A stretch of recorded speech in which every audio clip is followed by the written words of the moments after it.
अस्सलाम वालेकुम फ्रेंड, उम्मीद करता हूँ कि आप सब खैरियत से होंगे। दोस्तों, आज मैच में होने वाली दो बड़ी तब्दीलियों के बारे में मैं आपको बताना चाहता हूँ। बताने से पहले अगर आप मेरे चैनल पर न्यू हैं तो मेरा चैनल सब्सक्राइब कर दें और बेल को ज़रूर क्लिक कर दें ताकि मेरी हर न्यू अपडेट आप तक बआसानी पहुँच जाए।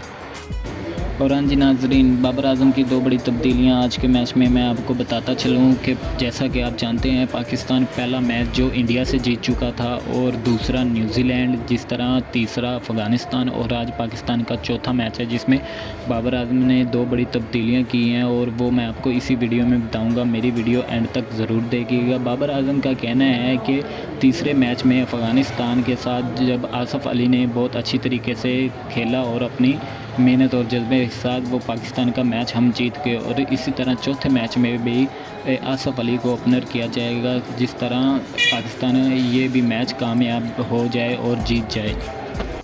और नाजरीन, बाबर आजम का ये भी कहना है कि सब खिलाड़ी बहुत ही मेहनत और जज्बे के साथ चौथे मैच की तैयारी कर रहे हैं और इंशाल्लाह ताला चौथा मैच भी हम पाकिस्तान ही जीतेगा। अब देखते हैं क्या हो। और पाकिस्तान का चौथा मैच नामीबिया के साथ है और इंशाल्लाह ताला ये मैच भी पाकिस्तान ज़रूर जीतेगा। अगर आपको मेरी ये छोटी सी वीडियो पसंद आई हुई तो लाइक, कमेंट, शेयर ज़रूर कीजिएगा। शुक्रिया।